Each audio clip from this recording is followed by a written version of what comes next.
Know ye not that ye are gods? Better get some popcorn ready. This one's going to be pretty long.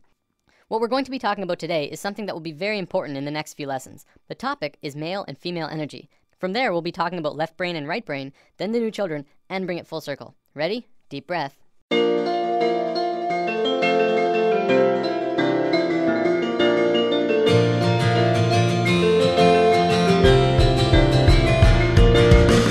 A few weeks ago, we touched upon chakras and how they're at the source of what's affecting your internal systems. What we didn't talk about was the energy flowing within them. Now, there's lots of kinds of energy through and around all of us, and that'll be a future topic later on. Today, I want to talk about two specific energies that can be expressed through this image.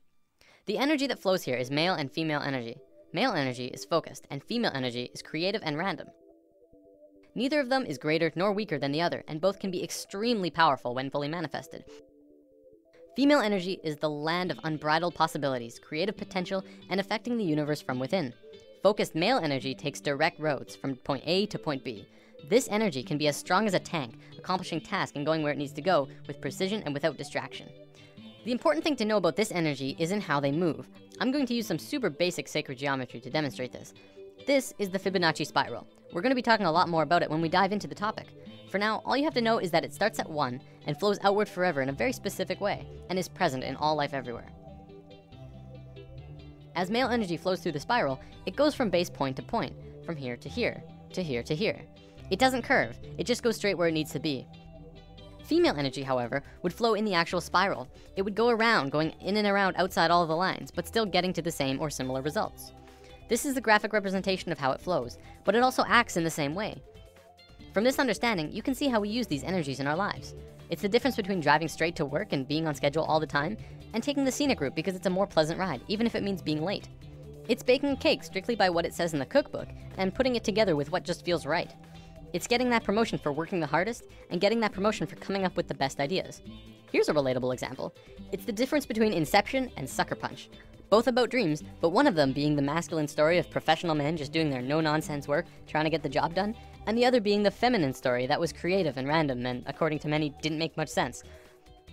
Both male and female energy, like the chakras, have their own traits. Male energy is linear, analytical, strategic, and practical. However, when male energy is constricted, it is very blundering and confrontational, and what tends to occur is not seeing all sides of a situation, or not being open to any other possibility other than the one being pursued. You can see a lot of that in today's society. Most commonly, we call it being closed-minded. Female energy, on the other hand, moves in curves. It does not stay inside the lines. It is creativity and movement and expression and emotion. It can do anything and go anywhere, but it has trouble sticking to schedule. If constricted, it can get out of its flow, running rampant between emotions and mood swings and ideas. The creativity could get jumbled and come out as an out-of-control mess. We don't have this widespread issue in today's society, and it has a lot to do with our brain hemispheres. We're gonna look at that in a moment. One big difference between the two is that male energy looks at parts and female energy looks at wholes.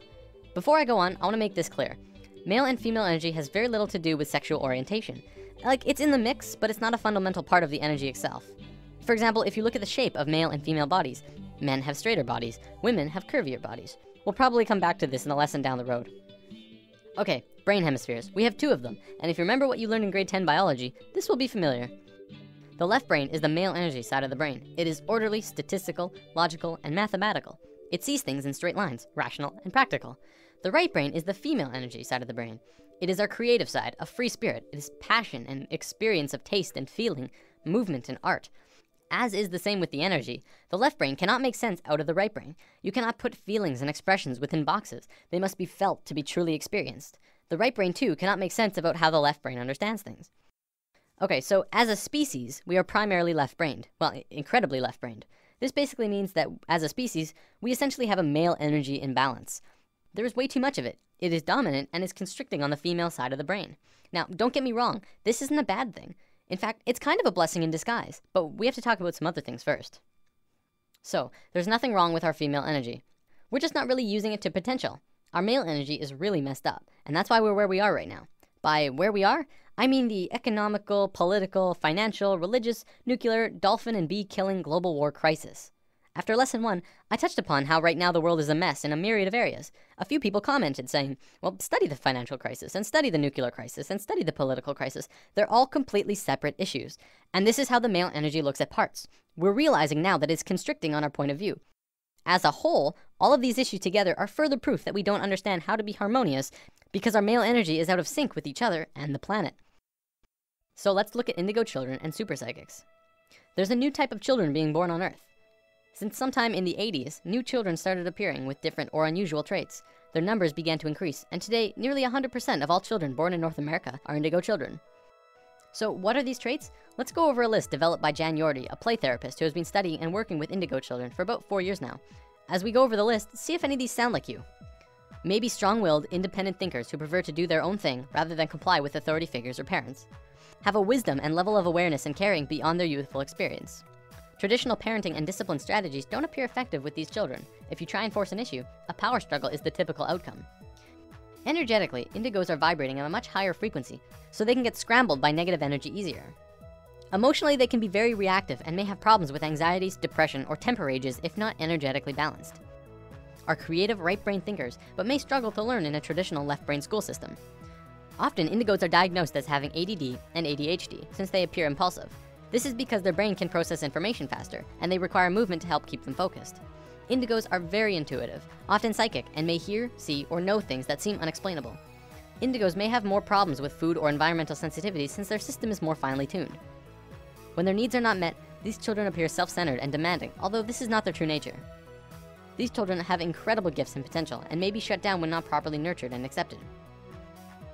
So what's causing this? Well, for one, there are 2 new DNA blocks being activated within these kids. They are microcephalin and ASPM. Both of these blocks are designed to regulate brain growth, giving the kids a broader spectrum of thinking and a newer way of learning.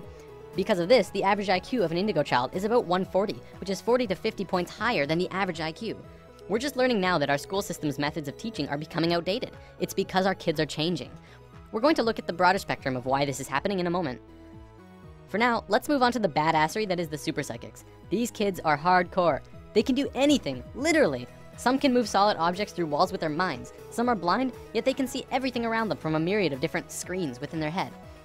There are some who can look at a person and know absolutely everything about a person just from looking at them, including when they'll die. So why haven't we heard about this? You'd think this would be huge in the world. Well, for one, almost all super psychic children are in China, and almost all of the evidence is hardly ever rendered into English, although some of it does make it into the public in China. If you want to learn more about this, the book China's Super Psychics by Paul Dong and Thomas Raphael is a great starting place.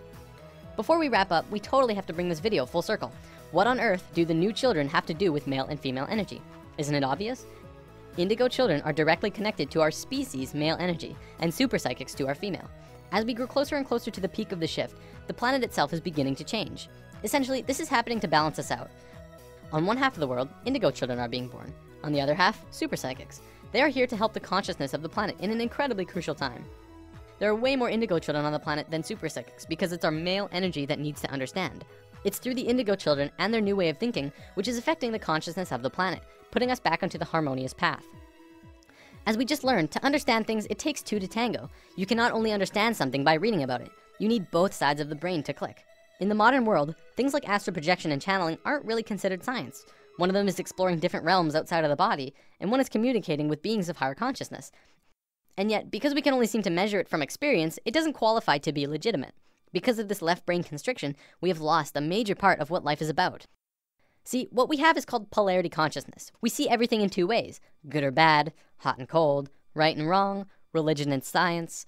To once again become harmonious with each other on the planet, we have to learn to understand again from the left brain. When this happens, we can move out of polarity consciousness into unity consciousness, and that's essentially where we're going.